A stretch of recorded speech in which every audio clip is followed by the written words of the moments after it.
Hello friends, welcome to Pebbles and welcome to my class of 6th standard mathematics.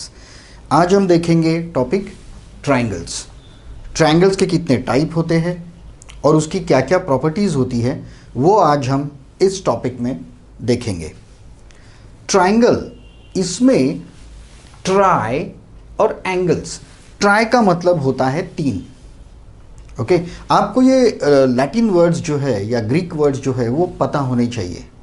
Singular होता है, bye मतलब दो, try तीन, Quadra चार, पेंटा मतलब पाँच, हेक्सा छः, फिर सेप्टा या हेप्टा वो सात होता है, ऑक्टा मतलब आठ। ओके, तो इसमें अगर आपने ये देखा है कि ट्राई एंगल्स मतलब तीन एंगल, ऐसी फिगर जिसमें तीन एंगल्स होते हैं। आप आपके घर में या आजू बाजू में ऐसे बहुत सारे ट्रायंगुलर शेप देखते हो। ठीक है, कुछ शेप ऐसे होते हैं कि जो 3 डायमेंशनल होते हैं, मतलब आइसक्रीम का कोन है। ओके, आइसक्रीम का कोन एक्चुअली उसको कोन ही कहा जाता है, उसको कोनिकल शेप ही कहा जाता है, लेकिन आप अगर एक साइड से अगर उसको देखोगे तो आपको वो ट्रायंगल ही दिखेगा। ऐसे कई प्रकार के शेप्स हमारे घर में या आजू बाजू में हम देखते हैं। आपके कंपास बॉक्स में सेट स्क्वायर होता है जिसमें 2 ट्रायंगल्स होते हैं। ओके, और वो उसका क्या यूज़ है और वो कौन से टाइप के ट्रायंगल्स है वो भी हम देखेंगे। तो बेसिकली ट्रायंगल में 3 एंगल्स होते हैं, 3 साइड्स होती है और 3 वर्टेक्स होते हैं। तो सबसे पहले हम देखते हैं कि ट्रायंगल का नॉमेनक्लेचर कैसे करें, मतलब उस ट्रायंगल को किस नाम से पुकारे। ठीक है, एक जनरल ट्रायंगल में लेता हूं, इसको मैं नाम देता हूं ट्रायंगल ए बी सी। आप देखोगे कि ट्रायंगल के लिए 3 लाइंस चाहिए and it is a closed figure. 3 non collinear points इसमें होने चाहिए। नॉन कोलिनियर पॉइंट्स मतलब 3 पॉइंट जो एक ही लाइन में नहीं है। फॉर एग्जाम्पल, आपको पता है कि 2 पॉइंट से एक लाइन निकाल सकते हैं, किसी भी 2 पॉइंट से एक लाइन निकाल सकते हैं, लेकिन तीसरा पॉइंट जो है वो इन दोनों की एक रेखा में नहीं होना चाहिए, एक लाइन में नहीं होना चाहिए, तो उससे हम ट्रायंगल निकाल सकते हैं।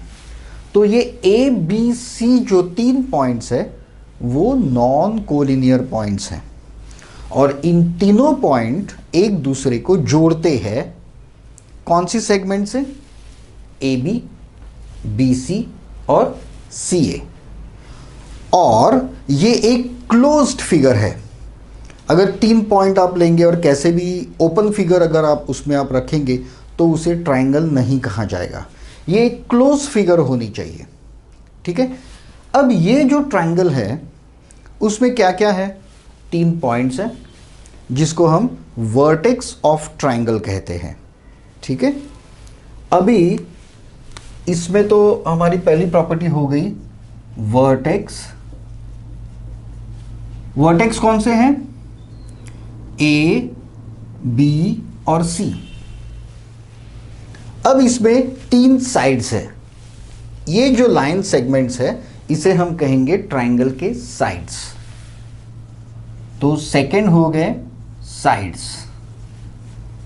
अब इसमें कौन कौन से साइड्स है?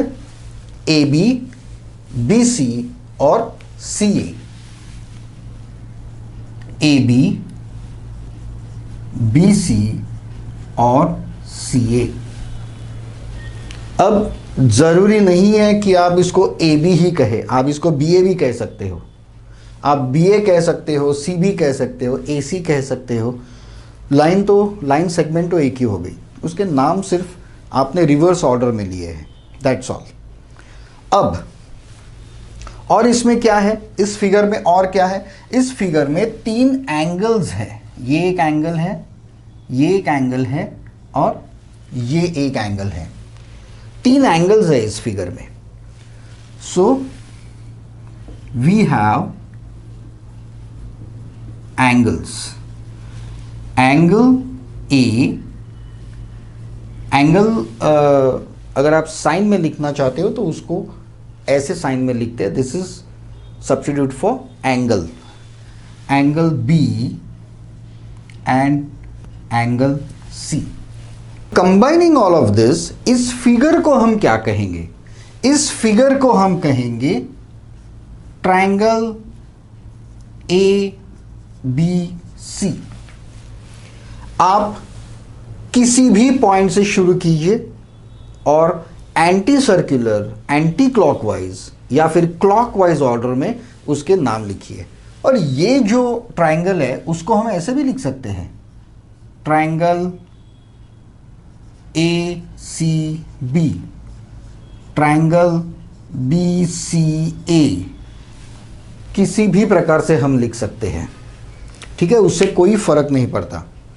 अनदर थिंग, जब भी हम कोई ट्रायंगल निकालते हैं तब ज़रूरी नहीं है कि वो आइसोसलेस ही निकाले या फिर सिमेट्रिकली निकाले, ऐसा कोई ज़रूरी नहीं है। आप किसी भी प्रकार से ट्रायंगल निकाल सकते हो, लेकिन एक आदत रखिए कि अगर उन्होंने पर्टिकुलर टाइप का ट्रायंगल दिया नहीं है तो उसे हमेशा ऐसे निकालें। अब ऐसे क्यों निकालना है वो भी मैं आपको बताता हूं। देखिए, जब हमें एरिया ऑफ ट्रायंगल निकालना होता है तब area of triangle is half base into height. अब यहां पे बेस हुआ तो हाइट इसको परपेंडिकुलर होनी चाहिए। ये प्रॉब्लम एक्चुअली आपको अभी नहीं आएगा, ओके, लेकिन आप जब नेक्स्ट स्टैंडर्ड में, हायर स्टैंडर्ड में जब जाओगे तब हमें उसकी मीडियन और हाइट अलग अलग दिखानी होती है। अब इसकी मीडियन जो होती है, मतलब जो बेस का जो सेंटर पॉइंट है उसको इस वर्टेक्स से जोड़ने वाली रेखा, ये उसका सपोज मीडियन है, सेंटर पॉइंट है। अगर मैं ऐसा ट्रायंगल ले लूँगा तो वो परफेक्टली अलग अलग दिखेंगे, लेकिन अगर मैंने इक्विलैटरल ट्रायंगल लिया या आइसोसलेस ट्रायंगल अगर मैंने लिया तो ये दोनों अलग नहीं दिखेंगे और फिर आपको समझने में प्रॉब्लम होगी। इसीलिए जब भी आप कोई भी ट्रायंगल निकालो तब, मतलब अगर दिया नहीं हो तो, स्पेसिफिक उन्होंने अगर नहीं दिया है तो आप उसको आइसोसलेस या इक्विलैटरल ट्रायंगल कभी मत निकालिए। ऐसा थोड़ा सा जिसकी एक साइड थोड़ी सी लंबी है, ऐसा ही ट्रायंगल आप उसे निकालिए, ठीक है। अब बेस्ड ऑन द साइड हम एंगल के इस ट्रायंगल के कुछ टाइप्स हैं। अब वो टाइप्स हम देखते हैं which are based on their side.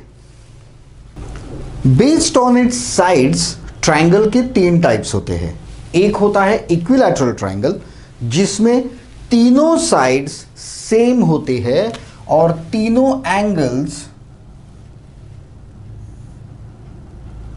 इसमें सपोज ये ट्रायंगल ए बी सी है तो इसमें तीनों साइड्स जो है उसका मेजरमेंट सेम रहेगा और इसीलिए उसके तीनों एंगल्स जो है वो भी सेम ही होंगे। ये एंगल और ये एंगल, ये तीनों सेम होंगे, तो उसे हम कहेंगे इक्विलैटरल ट्रायंगल। अब आइसोसलेस ट्रायंगल क्या होता है? आइसोसलेस ट्रायंगल में 2 साइड्स आर इक्वल। सपोज ये ए बी और ये सी है, ये एबीसी ट्रायंगल है तो उसके 2 साइड सेम लेंथ के होंगे, 2 साइड्स का मेजरमेंट सेम होगा, तीसरा नहीं। और अब इसमें एंगल कैसे होंगे? हमेशा याद रखिए, अगर 2 साइड्स अगर सेम है तो वो साइड्स के अपोजिट एंगल्स भी सेम होंगे, मतलब ये और ये एंगल सेम होगा, बट ये एंगल अलग हो सकता है या अलग होगा क्योंकि ये साइड इन तीनों की जैसी नहीं है, उनके मेजरमेंट की नहीं है और यहाँ तीनों साइड सेम है और इसीलिए इसमें तीनों साइड सेम है, इसीलिए तीनों एंगल्स भी सेम है। और आइसोसेलेस में we have only two sides जो सेम मेजरमेंट की है, इसलिए उसके जो अपोजिट एंगल है, फॉर एग्जांपल इस साइड का अपोजिट एंगल ये है और इस साइड का अपोजिट एंगल ये है, ये दोनों साइड्स इक्वल है, इसलिए ये दोनों एंगल्स भी इक्वल है। और तीसरा स्केलिन ट्रायंगल जो होता है उसका मतलब होता है उसकी तीनों साइड्स अलग अलग मेजरमेंट की होगी, अलग अलग लेंथ की होगी।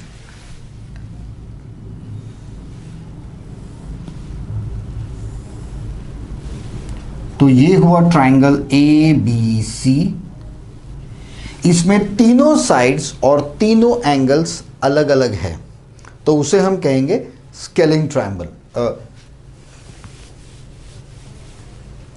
तो उसे हम कहेंगे स्केलिन ट्रायंगल। ठीक है, इसके ऊपर आपको क्वेश्चंस पूछे जा सकते हैं टाइप्स ऑफ ट्रायंगल के ऊपर। फॉर एग्जांपल आपको 3 मेजरमेंट्स दिए जाएंगे, ट्रायंगल के साइड्स दिए जाएंगे और आपसे पूछा जाएगा कि ये कौन से प्रकार का ट्रायंगल है। फॉर एग्जांपल अगर तीनों लाइन का मेजरमेंट सेम है, 3 सेंटीमीटर 3 सेंटीमीटर 3 सेंटीमीटर अगर है, तो आपको लिखना होगा कि ये इक्विलैटरल ट्रायंगल के साइड्स है। फिर आपको और 3 साइड देंगे और पूछेंगे ये कौन से टाइप के ट्रायंगल्स के साइड है। फॉर एग्जांपल अगर 2 साइड्स अगर सेम दिए होंगे तो आपको लिखना होगा कि वो आइसोसेलेस ट्रायंगल है, और अगर तीनों साइड अलग अलग होंगे तो आपको लिखना होगा कि ये स्केलिन ट्रायंगल है। लेकिन इसमें अब मैं बार बार कहता हूँ कि 6th स्टैंडर्ड का जो बोर्ड का पोर्शन जो होता है, कोई भी हो, सीबीएसई बोर्ड हो, आईसीएसई बोर्ड हो, उससे कई ज़्यादा पोर्शन होता है आपके कॉम्पिटिटिव एग्ज़ाम का। आपके स्कॉलरशिप हो, आपके आईपीएम हो, आपका मैथमेटिक्स ओलंपियाड हो, वो एक या दो स्टेप आगे जाता है। तो वहाँ आपको शेंडी लगाने के लिए आपको ऐसे 3 साइड देंगे कि जो अलग अलग है, तो आप क्या करोगे, उसको लिखोगे स्केलिन ट्रायंगल। लेकिन आपको सबसे पहले ये डिसाइड करना होगा कि पहले ये ट्रायंगल है कि नहीं। तो ट्रायंगल है कि नहीं वो हम कैसे डिसाइड करेंगे कि अगर 3 साइड दिए हुए हो तो उसमें से किसी भी 2 साइड की एडिशन, मतलब first two first and last, second and third, किसी भी 2 साइड की एडिशन तीसरे साइड से बड़ी होनी चाहिए। अगर ऐसा नहीं है तो वो ट्रायंगल ही नहीं है। फॉर एग्जाम्पल एक साइड्स दी है 9, 6, 16, ये अगर 3 साइड्स मुझे दिए हुए हैं और मुझे पूछा गया कि ये कौन से टाइप का ट्रायंगल है, तो आप झट से लिख दोगे कि this is a scalene triangle. लेकिन वो आंसर गलत है। क्यों? क्योंकि ट्रायंगल की फर्स्ट प्रॉपर्टी ये है कि किसी भी 2 साइड की एडिशन तीसरे साइड से बड़ी होनी चाहिए। अगर ऐसा नहीं है तो वो ट्रायंगल ही नहीं है। फॉर एग्जाम्पल 9 + 16 इज 15 और ये 15 तीसरे साइड से छोटा है, मतलब ये तीनों अगर लेंथ सेगमेंट्स है, सेगमेंट के लेंथ्स है, तो ये 3 साइड का ट्रायंगल हम निकाल ही नहीं सकते प्रैक्टिकली अगर आप कंस्ट्रक्शन मेथड से निकालने को जाओगे तो ये ट्रायंगल निकलेगा ही नहीं, मतलब ये ट्रायंगल है ही नहीं, तो स्केलिन ट्रायंगल आया कहाँ से। इस टाइप के सवाल शायद आपके स्कूल लेवल में नहीं आएंगे, लेकिन competitive exam, scholarship, IPM, olympiad, इसमें ये 4th ऑप्शन ज़रूर रहेगा, none of above. Okay, isosceles लिखा होगा, इक्विलैटरल लिखा होगा, स्केलिन लिखा होगा और नन ऑफ अबाव लिखा होगा। और 100 में से 90 बच्चे सीधा इसको देख के स्केलिन ट्रायंगल लिख देंगे, सिलेक्ट कर लेंगे और उनका आंसर गलत हो जाएगा, क्योंकि बेसिकली ये ट्रायंगल ही नहीं है। देखिए ना, 16 प्लस 6 22, ये 100% इससे बड़ा है। इन दोनों की एडिशन भी इससे बड़ी है, लेकिन इन दोनों की एडिशन इससे छोटी है। और मैंने कहा था कि ट्रायंगल के किसी भी दो साइड का एडिशन ले लो, वो तीसरे साइड से बड़ी होनी चाहिए। करेक्ट? तो आपको ये बात ध्यान में रखनी होगी जब आपको क्वेश्चन पूछा जाएगा कि for the given length of the sides please tell us the type of triangle. तो यहां आपको लिखना होगा कि दीज आर नॉट और we can not form a triangle by these sides, or the triangle cannot be drawn of the sides of this length। ठीक है? तो ये हो गए उसके टाइप जो based on its sides। Now आप अगर देख रहे हो कि ये अगर एंगल्स है तो एंगल के ऊपर भी तो ट्रायंगल के टाइप्स हो सकते हैं। फॉर एग्जाम्पल आपको 100% पता होगा कि अगर 90 डिग्री से कोई भी एंगल छोटा है तो उसे हम कहते हैं एक्यूट एंगल। 90 डिग्री से कोई भी एंगल बड़ा है तो उसे हम कहेंगे ऑब्ट्यूस एंगल। और अगर 90 डिग्री का एंगल है तो उसे हम कहेंगे right angle. So now based on the type of angle we should say which type of triangle it is. जैसा मैंने कहा था हमारे पास तीन टाइप के एंगल्स है।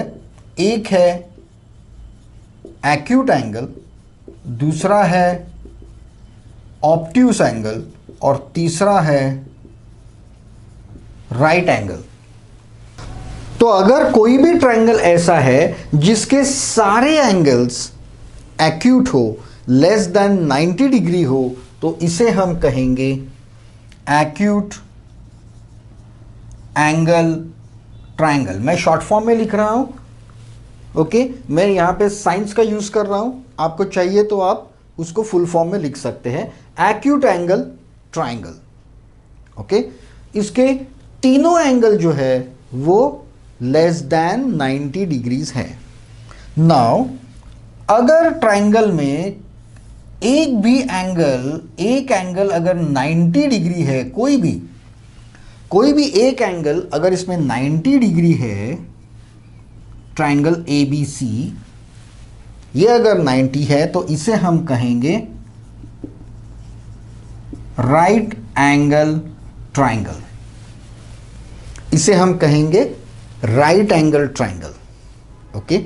और आपको तो पता है कि अगर एक एंगल अगर 90 डिग्री हुआ तो ऑब्वियसली बाकी दो एंगल एक्यूट ही होंगे। ओके? नाउ अगर किसी ट्रायंगल में एक एंगल आपका 90 डिग्री से बड़ा है, 90 डिग्री से अगर बड़ा है तो उसे हम कहेंगे ऑब्ट्यूस एंगल ट्रायंगल। मतलब 110, 120, 100, 90 डिग्री से बड़ा होना चाहिए एक एंगल उसका, तो वो होगा आपका ऑब्ट्यूस एंगल ट्रायंगल। ठीक है? अब इसके साथ में एंगल के बारे में हमें और एक चीज जान लेनी होगी कि ट्रायंगल के जो तीन एंगल्स होते हैं, किसी भी ट्रायंगल के तीन एंगल्स की एडिशन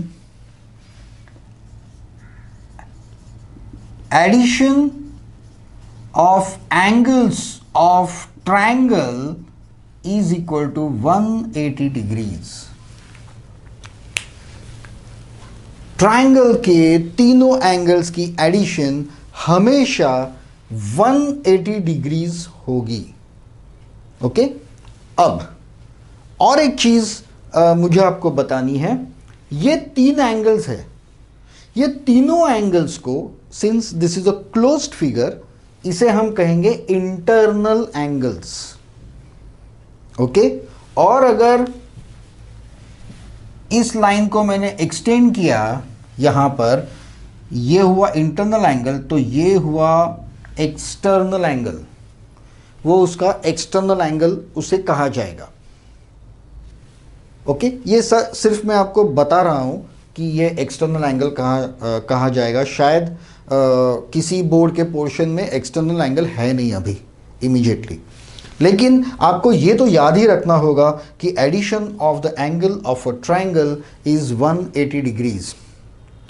तो आप इजीली कह सकते, एक क्वेश्चन आपको पूछा जा सकता है कि what is the size of angles of equilateral triangle. Equilateral triangle के एंगल का साइज क्या होगा।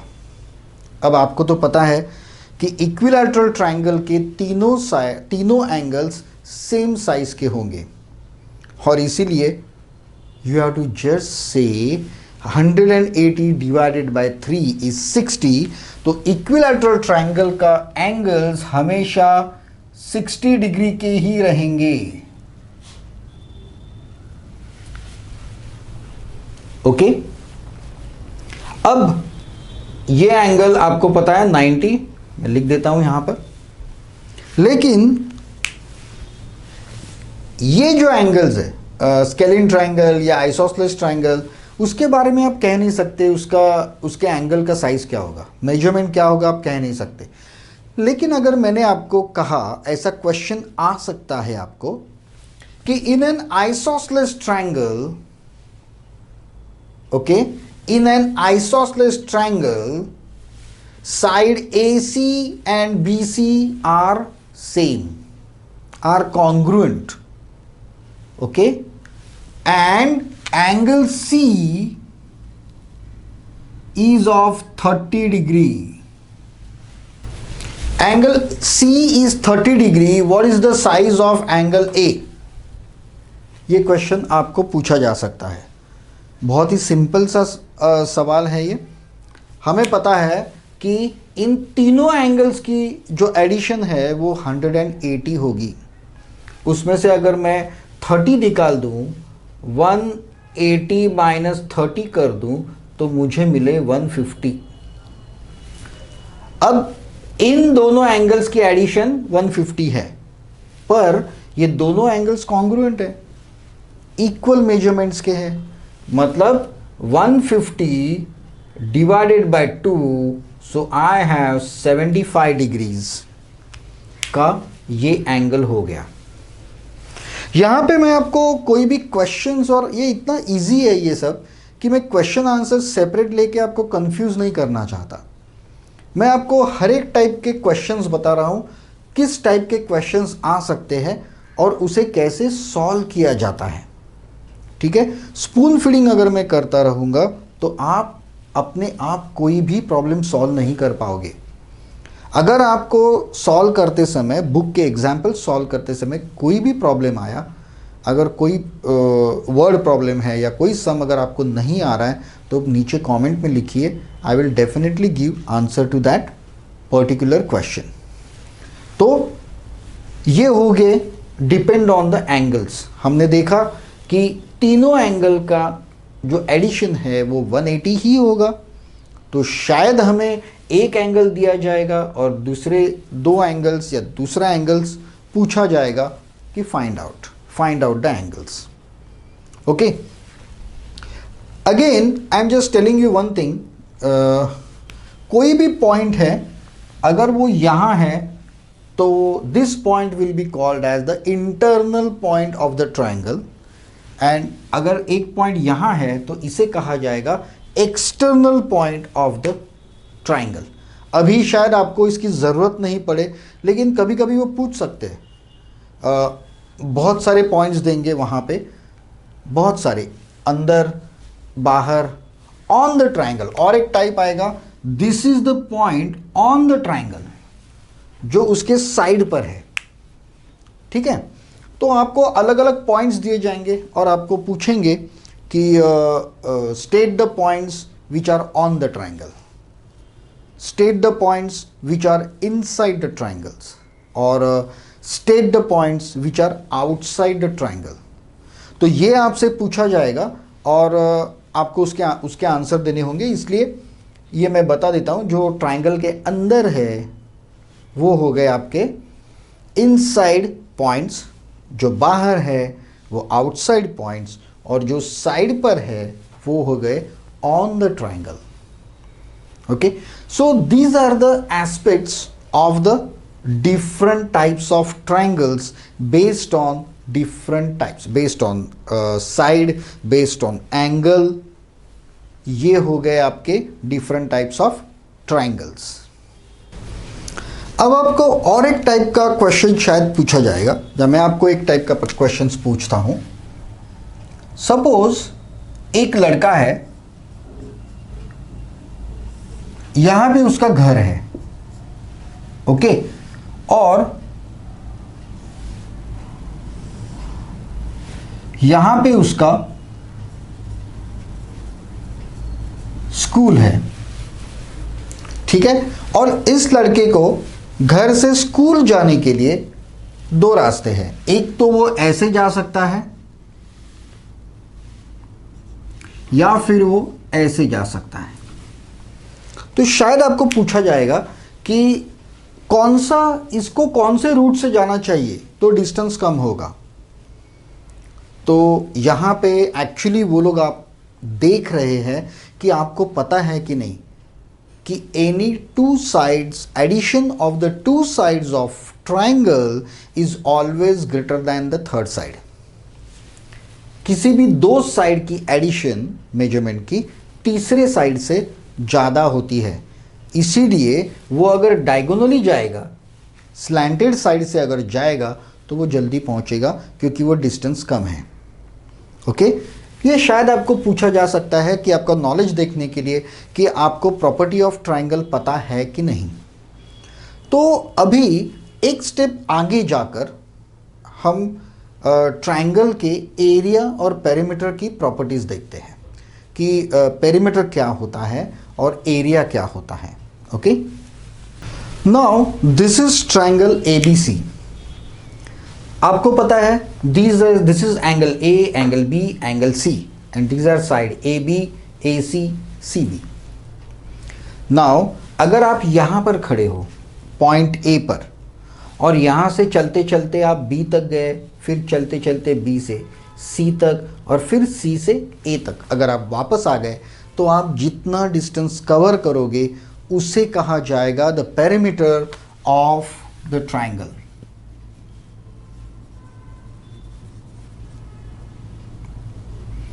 Perimeter of triangle, and perimeter of triangle is nothing but AB plus BC plus CA। इन तीनों साइड की एडिशन उसका पेरीमीटर होगा, और उसका एरिया ऑफ ट्राइंगल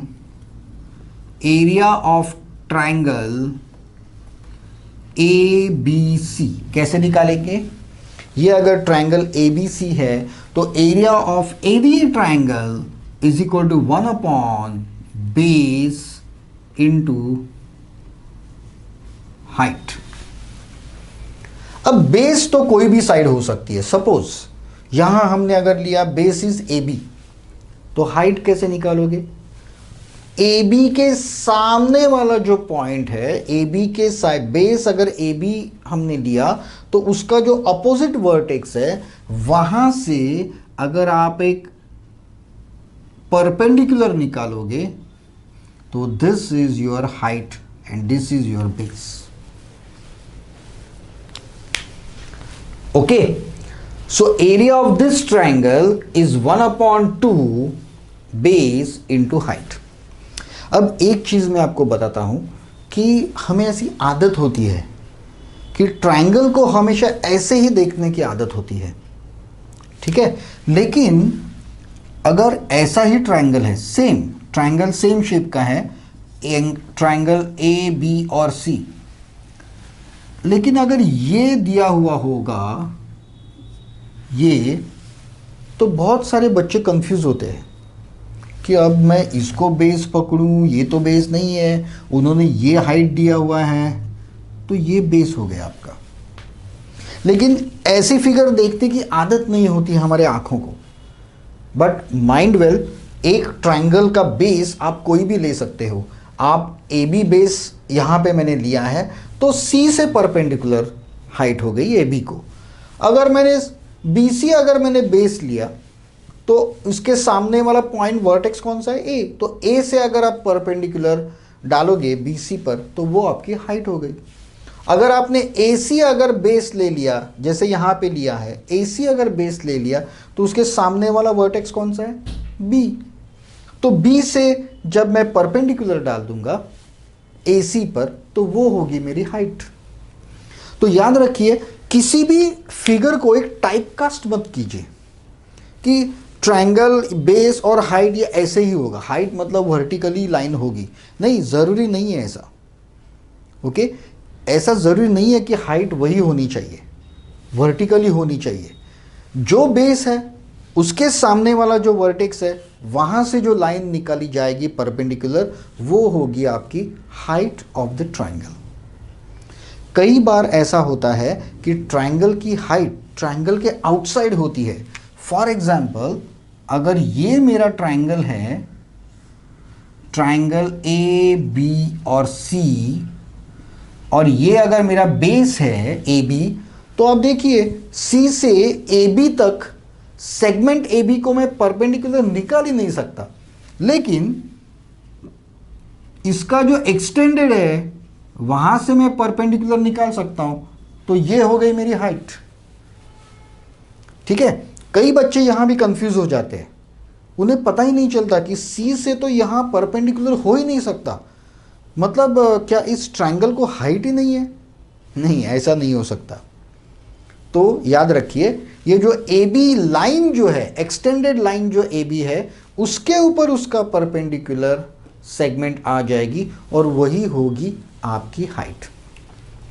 इसके हम एग्जाम्पल्स ज़्यादा सॉल्व नहीं करेंगे और कुछ भी सॉल्व नहीं करेंगे, रादर ये आपके बोर्ड सिलेबस में शायद ही होगा 6 स्टैंडर्ड को, क्योंकि एरिया आपको शायद नहीं होगा। ओके, लेकिन हम डिस्कस करेंगे इसको। अब ये पेरीमीटर जो है, पेरीमीटर इसका क्या करता है पता है आपको? फॉर एग्जाम्पल, वो आपको कहेंगे कि perimeter sides of the triangle are so 3, 4 and 5। Okay, ऐसा अगर एक ट्रायंगुलर खेत है और उसको अगर फेंसिंग करनी है, 4 ट्रिपल फेंसिंग करनी है, और जो तार होता है ओके, या कंपाउंडिंग का कॉस्ट होता है वो पर मीटर कुछ 100 रुपीज़ है, तो उसके ट्रिपल फेंसिंग की कॉस्ट क्या होगी? तो सिंपल है, आपको क्या करना होगा, पेरीमीटर निकालना होगा। 3, 4, 5 है तो 3, 4, 5 अगर है उसका पेरीमीटर निकालिए, मल्टीप्लाई बाय 3, ट्रिपल फेंसिंग करनी है, और multiply by rate, that's all. कई बार आपको बेस और हाइट दे देंगे और आपको पूछा जाएगा एरिया कितना है, या फिर आपको एरिया ऑफ ट्रायंगल दिया जाएगा, बेस और हाइट में से कोई भी एक दिया जाएगा और आपको दूसरा निकालने के लिए कहा जाएगा। ओके, यहाँ आपको सिर्फ एक ही याद रखना है कि आपको यूनिट लिखना भूलना नहीं है।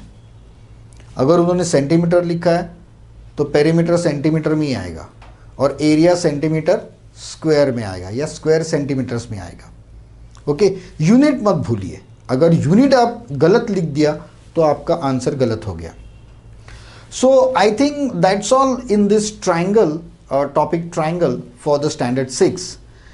Thank you very much for being with me in my class. अगर आपको ट्रायंगल्स पे आपके बुक के प्रॉब्लम सॉल्व करने में कोई भी प्रॉब्लम आ रही है तो प्लीज़ आप कमेंट में लिखिए, उसके आंसर्स मैं ज़रूर दे दूंगा। So we will meet in my next video of the 6th standard maths. तब तक आप इस चैनल को सब्सक्राइब कीजिए, वीडियो को लाइक और शेयर कीजिए, और हमेशा मेरे वीडियो देखते रहिए। Thank you very much, have a nice time.